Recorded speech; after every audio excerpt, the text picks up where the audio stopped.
Hoe vorder jy met die vreugde in jou lewe? Is daar al 'n verandering? Sê mense vir jou, wow, ma lag meer, pa's sagter, hy's ligter, kinders geniet dit meer? Of is jy terug weer by square one? Want kyk, dis die ding waarmee mense die meeste sukkel. Om te fokus op die mooi dinge in elke dag, maar ons is mos gat van die donut mense. Ons sien die gat van die donut eers raak. Ons is al ewig besig met dit wat agter ons lê. Ons word teruggetrek soontoe.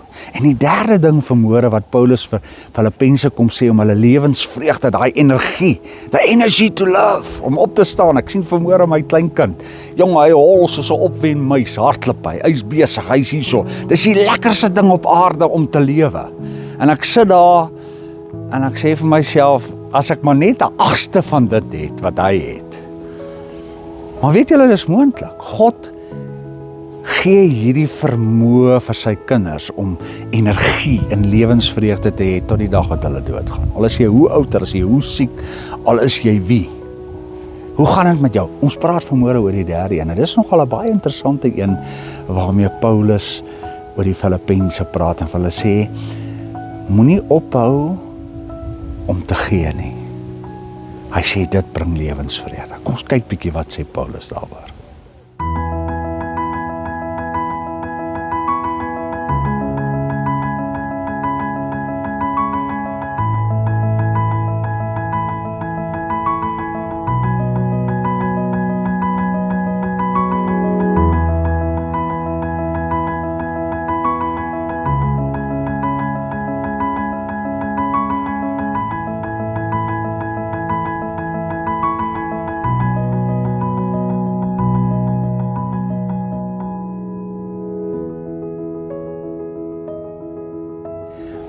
Daar's goud in gee.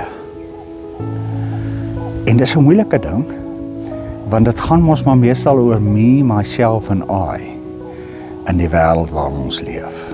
Alles na binne. En nou skryf Paulus hier vir hulle. Hy sê, jong, as julle julle lewensvreugde wil terugkry, moenie hierdie ding vergeet nie. Julle in Filippi weet ook dat in die begin van my evangelieprediking na my vertrek uit Macedonië geen enkele gemeente behalwe julle 'n aandeel gehad het aan my rekening van inkomste en uitgawe nie. Ook toe ek in Tessalonika was, het julle meer as eenmaal vir my iets vir my behoeftes gestuur. Dit gaan vir my egter nie om die gawe nie, maar om die vrug daarvan. Daardeur word julle self ryker. Maar ek het alles ontvang en ek het meer as genoeg nou dat ek van Epafroditos ontvang het wat julle gestuur het, het ek alles wat ek nodig het. Dit was nie baie nie, maar dankbaar. Julle gawe is voor God 'n offer met lieflike geur, vir hom aanneemlik en welgevallig. En nou luister 'n bietjie na hierdie vers 19, Filippense 4. En my God sal in elke behoefte van julle ryklik voorsien, volgens sy oorvloedige rykdom in Christus Jesus. Aan ons God en Vader kom die heerlikheid toe in alle ewigheid. Amen. Wat sê Paulus hier? Wat steel elke mens se lewensvreugde? Is wanneer jy sukkel. Is wanneer jy nie het wat jy nodig het nie. Is wanneer jy moet krap. En nou sê Paulus, maar as jy bereid is om te gee, goud te gee, bring goud terug. En dis vir God 'n lieflike geur. Daar's vreugde in die hemel oor elke mens wat gee. En dan praat ons nie net van geld nie. Ons praat van tyd. Ons praat van omgee. Ons praat van uitreik. Ons praat van nie net aan myself en my eie behoeftes dink nie, maar ook aan ander. Dit bring lewensvreugde. En eintlik is dit 'n dubbele ding. Dit bring vreugde vir God, dis vir hom 'n lieflike gee. Dit bring vreugde vir die persoon wat hierdie iets ontvang waarop hy eintlik nie geregtig is nie, maar dit bring ook vreugde vir die persoon wat gee, want God sal dan ryklik voorsien. As jy net 'n klein bietjie betroubaar is, dan kan God ook groot goeders vir jou gee. Ryklik voorsien. Dis die ding wat die meeste lewensvreugde by ons steur. Maar ons dan kloue ou meer. Kyk, as jy sukkel, wat doen jy? Jy klou meer. dis meer net ek. En hoe meer jy klou, hoe minder lewensvreugde. En nou sê hy vir die Filippense, want daar is 'n geveg onder hulle in die gang, jong. Een groep sê nee, ons moet gee, en die ander groep sê nee, ons hoef nie, en dit is dwaalleraars, en is 'n stryd, en hulle wil teruggaan na dit toe, en hulle wil soontoe gaan, en nou begin hulle allerhande goed praat, en wanneer 'n ou so daai goue ding mis, dan steel dit jou lewensvreugde.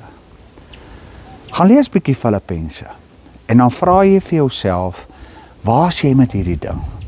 Is jy iemand wat maklik goud kan uitdeel? Jouself kan uitdeel? Of is jy klou?